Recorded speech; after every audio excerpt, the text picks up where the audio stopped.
Hello guys, this is Real World Audio, not just guys. Hello guys and girls, this is Real World Audio and I'm going to talk a little bit more on DSP. And I'm looking at the site because I'm reading from my computer screen. Because I'm continuing my discussion with Optimize about his comments and he has shared with us a lot of points about what DSP can bring to your life, and um, and that's why I read it out because he listed them very nicely, and I'm going to give my comments on it. And DSP can and will do correct issues in your room, and yes and no. So actually, what it can do, at least what I have experienced, maybe not every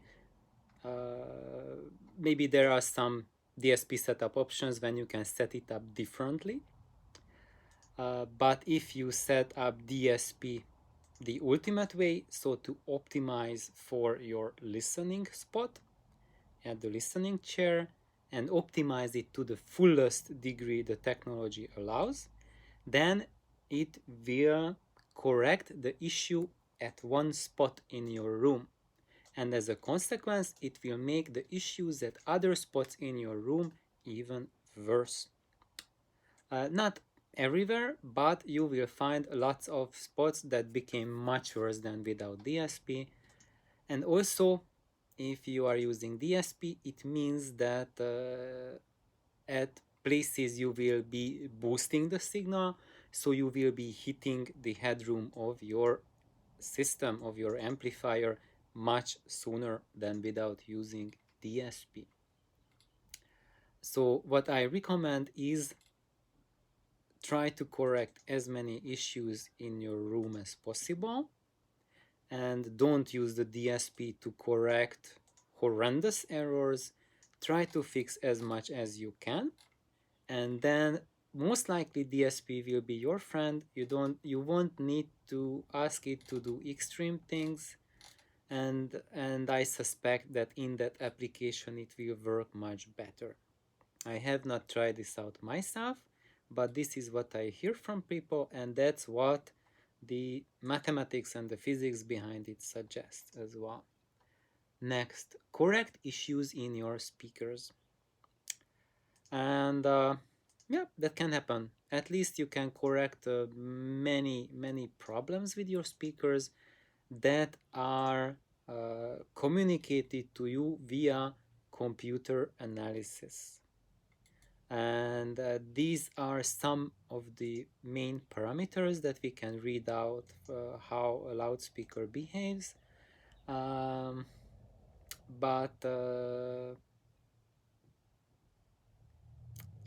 eventually, um, well, I have not had much experience with people correcting speaker errors with DSP, so I cannot comment much on it.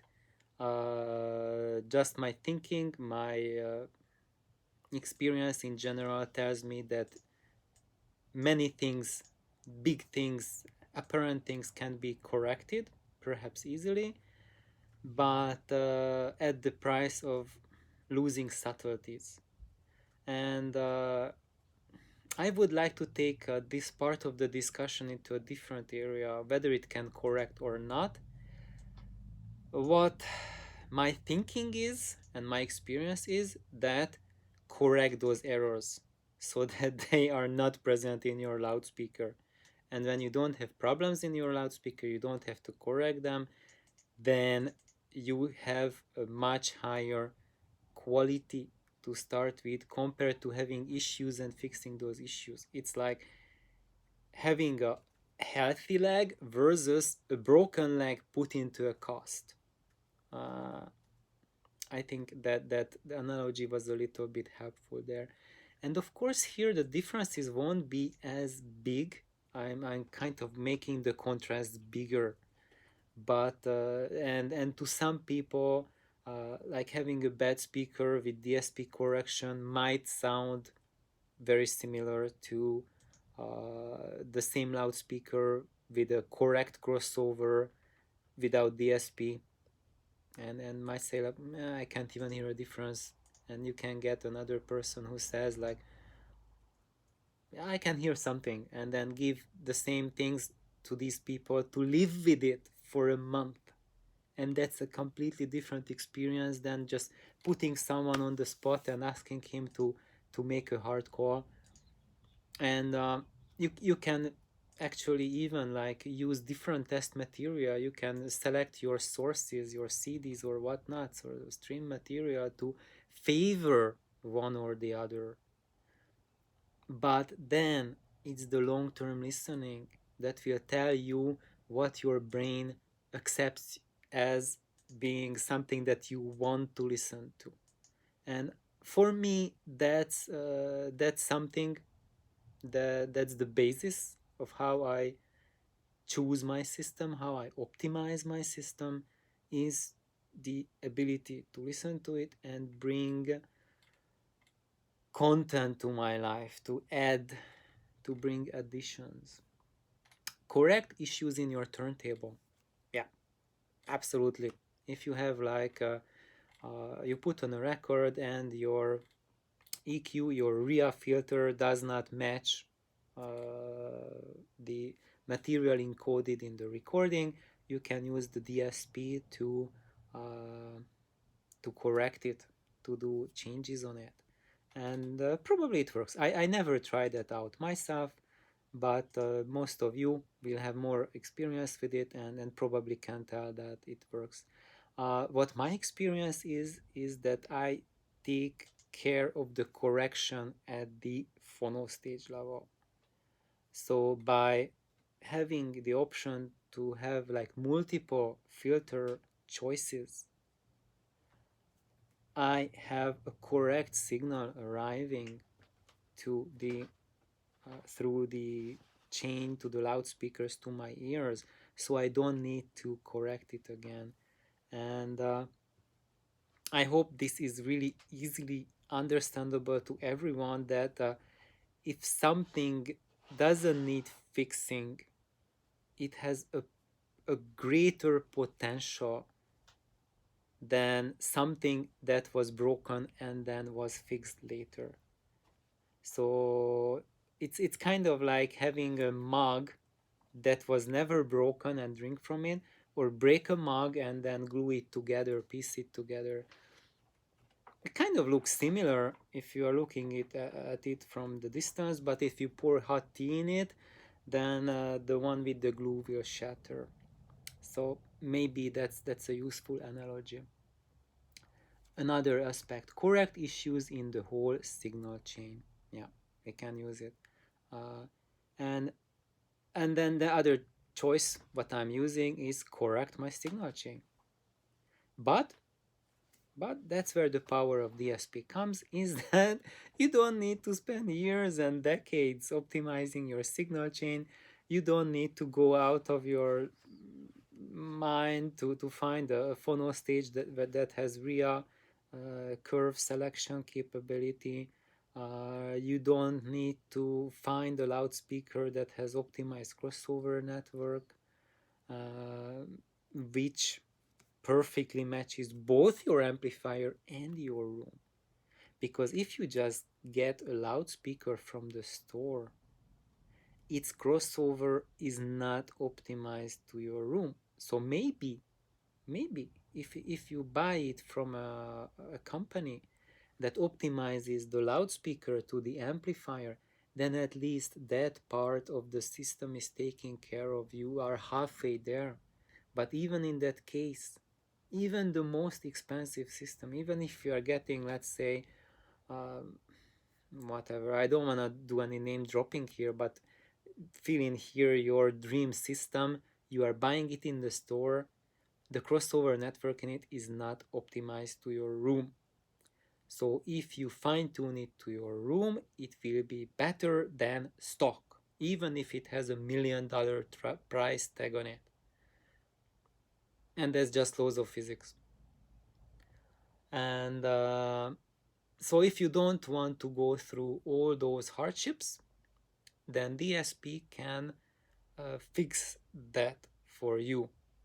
Possibly, I never experienced it, but Optimize has experienced it, and probably many of you have experienced it. So I I perfectly accept it, and that it can work, and I can recommend it to everyone to have fun with it. Try it out. I don't know how good it will work. You will have to report back on it, but we are an audio community, and I suspect you guys to do your homework as well. I am not a monkey on strings that my viewers are pulling and putting in a cut. Try this out, put this up, blah blah blah, and then I report on everything, and I just performing like a monkey to all kinds of requests. No, I'm here to share my experiences, which are not like a minute experience. I tried out something, I heard something in a minute, and then I report on it, blah blah blah. No, what I am sharing about is the stuff that I've been working on for decades, and it's like hard-earned experiences with a lot of meat behind it. Uh, what did I want to say with it? I totally lost my train of thought there. Oh, okay. So what I wanted to say is that probably as a quick fix, you can use DSP, and that's why I can recommend it. That if you are at the beginning of your audio path and you don't understand the concepts of how to match components, how to set up your room, and in these cases DSP will be a very powerful tool for you to catapult your journey right at the start. And then as you learn more and you advance your system, you advance your knowledge, then the DSP is forced to do less and less corrections over time.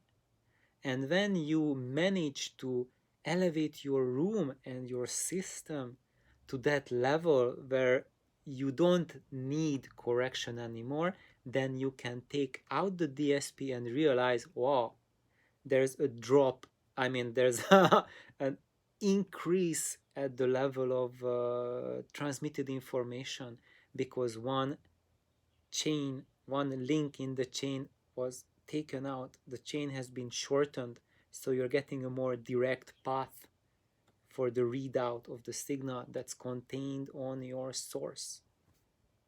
And that's something true, that the least number of links you have in your chain to uh, distort, to take away from the signal, the more you can read out. Of course, it's extremely hard to get to that level that you can take away a chain from the link. In most cases, if the chain is not strong enough, it's not set up properly, taking out an element from the chain will break it, will create problems. So that's why you have to learn a lot how to reach that level. And there are many other elements what DSP can do to correct, like correct phase, time alignment, better crossover, implement a curve that supports the human hearing, give you user preferences, loudness control, and other stuff. Yeah, that's true. And it gives you tremendous convenience, tremendous freedom, lots of things, and it's a fun thing to play around with, and I recommend it for everyone to do. Uh, but I can tell you guys that I'm very curious of your experiences, all of you, what you had with DSP, what you experienced. Please, please, please do share about it. I want to know. But at the same time, don't expect me to put up videos on DSP, because I do not know enough myself on the application, on how to use it, to add anything meaningful for the community. because what I'm doing videos on about is what is my expertise, what I'm good at, and where I can contribute to you guys to make your life better. And I don't want to mix it up with some beginner level nonsense about my, first baby steps on DSP. And maybe that would be informative, and many of you would love it. But I don't want to do that because that would break my focus. I have an expertise in something and I want to continue that. I am not at the end of my road that I have set out for myself. I am at a stage where my free time and free money spending capacity, which is very minimal at the moment, where that allows me to be. And I have lots of things which I have not implemented yet in my system that I need to implement. And I am looking forward to do that and to share my experiences with you. And that will be the really powerful stuff, because this is what no one else will share with you. I don't think there's many sources on YouTube or anyone else who are doing what I am doing. However, when you look into DSP, probably there will be dozens or maybe hundreds, I don't know how many reports of people trying out DSP, and you will have no shortage of that. And that's why don't want to take away the chance for you guys from you guys to learn about how to build a purist system properly, because that was the last phase of Optimize's comment, that he was really going on a witch hunt in here. And um, maybe let me just quote it to give an idea. It is just old audiophiles that don't want or cannot learn something new. I don't know. I I have a lot of old audiophile friends. Maybe you can see some gray here, but I don't consider myself old. Maybe some of you do. But I have friends who have like 20 plus years advantage over me in age. And even if they are hardcore purists, they are still excited to go to our friends' places who are playing around with DSP. They get every single opportunity. I get every single opportunity to listen to DSP, which, by the way, since the COVID, I haven't had any opportunity basically to. Uh, we did not. So since then, it's a break. But before that, if there was, we always listen. So there is uh, no religious or dogmatic thing. It's not something like a belief system that I'm a purist. Now my religion forbids me to even look at DSP. I have to wash my eyes with holy water or something, or put a resistor in my ear. I don't know. But this is something that's I don't know. I don't think this applies to reality. Maybe there are people like that. I haven't met them. And optimize, if you run into people like that, I'm really sorry for you. I don't want to make fun of you. I'm just telling you guys, if someone is a true purist, then that is not a bigot person. It's not someone who has the eyes shut. It's quite the opposite. It's the person who has the eyes wide open and the ears wide open. Okay. And the second thing, they are hiding behind the word purist. They tell themselves and others that they think they are doing something cool. I think, Optimize, you have now described the fake purists, because those are the people who think they are purists. They hide behind the word purist, but that's not what they do. They just, it's like people who says like, I'm allergic to something and I'm not eating it, when they just don't feel like that to eat the food. And it happens a lot of times. And that's why people don't take those people seriously who have true allergies, who really get sick when they eat something. And they don't say that I'm allergic to onions because I don't like onions, but because I can't eat the thing. And and when you are a purist, then you know that I know that I am not considered cool. We and me and my other purist friends, we know that we are the overwhelming minority in the audio community. We are not even considered part of the audio community by the large audio community. Are kind of like some crazy dudes that, you know, what else, what are you guys doing? And we are not regarded as cool. We know not no one regards us as cool. Those guys are cool who are playing around with DSP in $1 million systems. That's the hype. That's the chic. That's the top of the cool. So please take it from me, as an authentic purist guy, that that's how a purist sees a non-purist. But also, I don't think of labels, and maybe purist doesn't even apply to me. It's just a listening preference and a decision on system building. And actually, I love a system that is non-purist and put together, but it's a consistent, complex system. And I love a system that's purist, but it's all the way purist system. And anything in between, when you mix and match from the two philosophies, that's bad. And let me tell everyone that 99.9% of the gear out there that anyone has the chance to listen to, it's a mix of the two.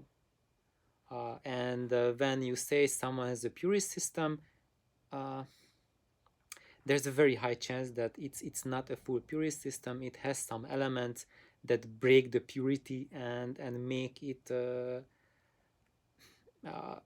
just give you just a tiny fraction of what they are capable to give you. So thank you guys for tuning in, and it doesn't matter what kind of system building approach you have. The only thing that really matters is that you are satisfied with it, you get what you wanted, and if you want it to be changed, then change in the direction you want that change to happen. So thank you guys, have an awesome day. Thank you Optimize for your wonderful comments, and thank you all of you for your amazing comments and interactions on my little channel. Have a wonderful day. Bye bye.